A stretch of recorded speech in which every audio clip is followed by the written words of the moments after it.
Earlier this week, some of you were with me when we had a dynamic young congresswoman from the state of Florida, who is a board member of Thousand Friends of Florida, a land use attorney, who told our audience that she just wondered if we really appreciated what we have here in Oregon. Whether it's the Congresswoman from Florida or it's Senator Barack Obama, this week helped me have a new appreciation for what we have, the vision, the follow-through, what Oregon represents as a beacon in an era that is climate challenged, water stressed. And I must confess, new appreciation for Thousand Friends of Oregon. You have been part of an amazing story for over a third of a century.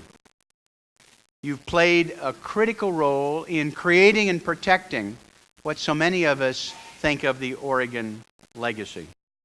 We've had 3 amazing executive directors with Henry and Robert and Bob.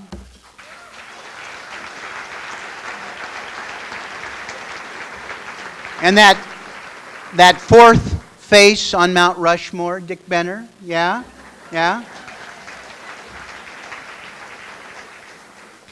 They represent a staff of amazing depth, intellect, and commitment. You know, last week I was meeting with a dozen presidents of banks here in the Northwest. We were talking about an extraordinarily challenging time economically, the housing meltdown.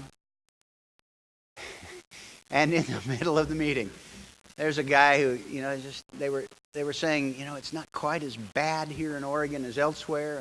And one of them just said, that all that land use stuff that we used to just bitch about has protected us from disaster.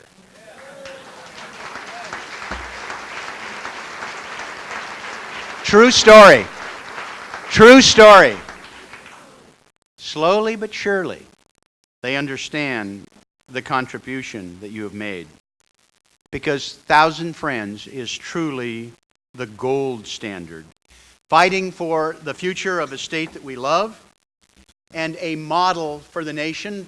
Thousand Friends of Florida, Thousand Friends of Maine, Thousand Friends of Minnesota, Thousand Friends of Washington.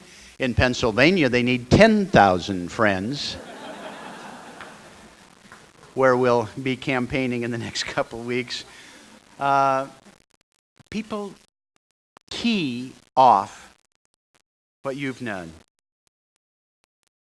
And I will tell you that there has never been a time that the work that you have embedded in the DNA in this state has been more important. Because we are not just talking about the protection of our neighborhoods, preserving farmland and open space. The work that you have pioneered and that you continue to fight for day after day, week in and week out, for the long haul, is really about the future of the planet. Jefferson is right. We've got to reduce carbon emissions by 80% by 2050. That's probably a conservative goal and objective. It's the right thing to do on so many different levels with $110 a barrel oil. And you've been able to point the way for how we can meet that goal by integrating sensible, thoughtful land use into public policy and personal practice. Because that's the key. We've got to change billions of individual decisions day in and day out about where we live, how we move, where we work, what we buy. And you've been embedded in that in our state. Never Has your work been more important? I've been having a lot of fun this year in Washington, D.C., pointing out that in 1808, Thomas Jefferson commissioned his Secretary of Transportation, Albert Gallatin, to have a plan for the development of this country, the Gallatin Plan, that really guided federal policy, transportation, infrastructure for the better part of the 18th century, the 1800s. How in 1908, Teddy Roosevelt, on the centennial of the Gallatin Plan, commissioned his own conference, inviting the then 46 governors together to develop an infrastructure plan for his century, for the 1900s, that dealt with water and hydro. The National Park Service actually planted the seed for the interstate highway system and fueled the growth and development of this country for most of the 1900s. 1808, 1908. You see where this is going? And a week ago, we had the Speaker of the House, Nancy Pelosi, take to the floor to commemorate not only the bicentennial of the Gallatin Plan, but call for a plan for this century. And you're going to be part and parcel, a model for where we are and where we need to go to put these pieces together with infrastructure, with land use, with energy, with a sense of who we are, where we need to go to be able to protect life on this planet as we know it. And leave it to 1,000 friends to sort of point the way. I mean, you are so advanced and so tenacious, ruthless, some would say relentless. I mean,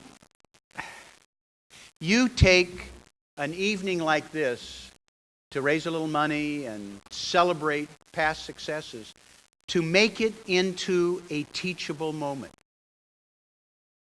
And nothing illustrates that more than your selection of our keynote speaker this evening. Who better for 1,000 Friends' teachable moment for March of 2008 than Bill McKibben? He's one of the foremost writers in America on environmental issues.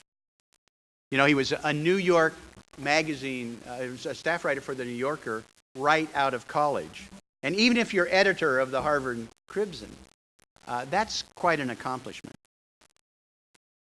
His first book, The End of Nature, is regarded as the first of for the average person to be able to zero in on the challenge of global warming. It was published after a series of articles that he put in the New Yorker. He went on to publish numerous articles, 6 other books on the nature of contemporary existence and how we can and should live lighter on the land.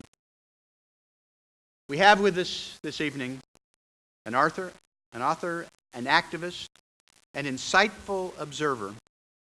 I can't think of a better person for joining us in this teachable moment for 1,000 Friends. And Bill, we welcome you this evening and deeply appreciate your taking time to join it with us and share your thoughts. Thank you.